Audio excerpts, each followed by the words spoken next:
नमस्कार, मी मनीषा.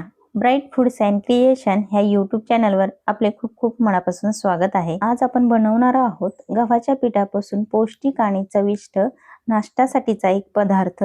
हा पदार्थ गव्हाच्या पिठापासून आणि इतर भाज्यांपासून हा तयार केलेला असल्यामुळे सकस आणि पौष्टिक तर आहेच, पण फार कमी वेळेमध्ये आणि खूप कमी साहित्यात हा पदार्थ तयार होतो. नाश्त्यासाठी नक्की बनवून पहा. बनवायला खूप सोपी आहे आणि खूप पटकन होते.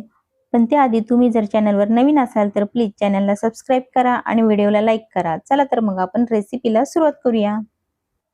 सुरुवातीला मी इथे 2 बटाटे घेतलेत. याचे आपण आता साल काढून घेऊयात. याच्यामध्ये बटाटा घातल्यामुळे हा पदार्थ खूप असा खुसखुशीत होतो. पहा, आपली बटाट्याची साल काढून झालेली आहे. आता आपण बटाटा हा किसून घेऊयात. बटाटा हा जाडसर ठेवला तरी चालेल. पहा, आपले सर्व बटाटे किसून झालेले आहेत. आता हे आपण पाण्याने धुवून घेऊयात. आता आपण पीठ मळण्यासाठी येथे मी 1 वाटी गव्हाचे पीठ घेतलेले आहे. यामध्ये 2 चमचे रवा घालूयात. रवा लहान किंवा मोठा कोणताही तुम्ही वापरू शकता. त्यानंतर घालूयात आपण 3 चमचे बेसन पीठ. बेसन पिठामुळे टेस्ट खूप छान येते. हे सर्व एकत्र असे छान मिक्स करून घेऊयात. हे सर्व पीठ एकजीव करून घ्यायचे. त्यानंतर यामध्ये चवीनुसार मीठ घालूयात आणि मीठ सुद्धा यामध्ये व्यवस्थित असे मिक्स करून घेऊया आणि थोडेसे पाणी घालून हे पीठ मळून घेऊया. खूप असे पातळही पीठ करायचे नाही आणि खूप घटसरही करायचे नाही. आपण डोस्यासाठी कसे पीठ तयार करतो अगदी तशा पद्धतीने हे पीठ तयार करायचे. फक्त या पिठामध्ये गुठळ्या होणार नाहीत याची काळजी घ्यायची. त्यासाठी थोडे थोडे पाणी घालून हे पीठ छान असे एकजीव मळून घ्यायचे. पीठ छान मिक्स झाले की यामध्ये एक बारीक असा कट केलेला कांदा घालूयात. त्यानंतर बारीक कट केलेला एक टोमॅटो घालूयात. बारीक कट केलेली एक शिमला मिरची घालूयात आणि चवीनुसार हिरवी मिरची सुद्धा घालूयात आणि हे सर्व छान असे मिक्स करून घ्यायचे. तुमच्या आवडीनुसार यामध्ये आणखी दुसऱ्या भाज्या ॲड करू शकता. आता यामध्ये बारीक कट केलेली थोडीशी कोथिंबीर सुद्धा घालूया आणि नंतर आपण बटाटा जो किसून घेतला होता तो सुद्धा यामध्ये घालूया. हे सर्व छान असे एकजीव होईपर्यंत छान मिक्स करून घ्यायचे. यामध्ये तुम्ही दुसऱ्या सुद्धा भाज्या ॲड करू शकता, म्हणजेच गाजर, कोबी या सर्व भाज्या यामध्ये तुम्ही घालू शकता. येथे आपण गव्हाच्या पिठाचा वापर केला आहे, त्याचबरोबर इतर भाज्यांचाही वापर केला आहे.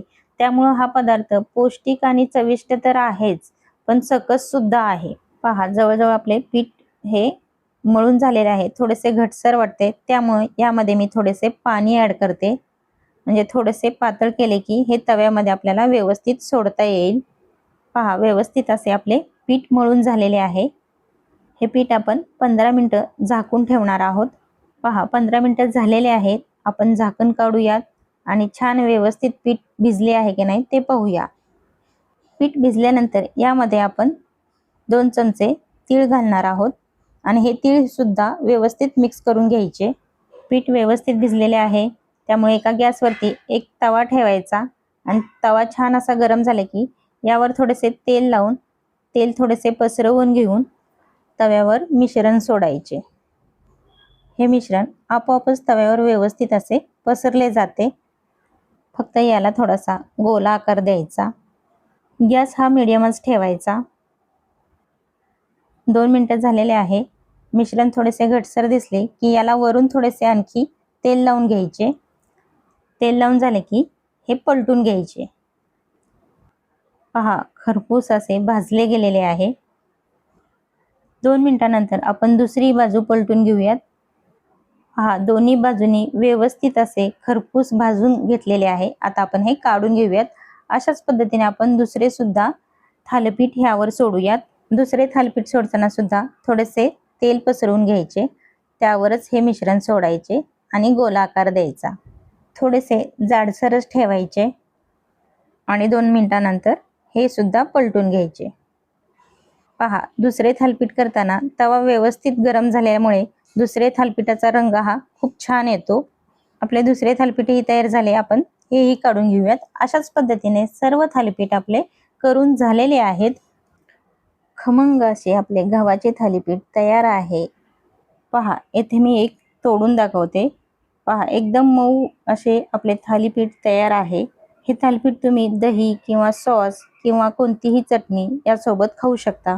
अशाच पौष्टिक, चविष्ट आणि स्वादिष्ट रेसिपीज पाहण्यासाठी ब्राईट फूड्स अँड क्रिएशन ह्या यूट्यूब चॅनलला सबस्क्राईब करा।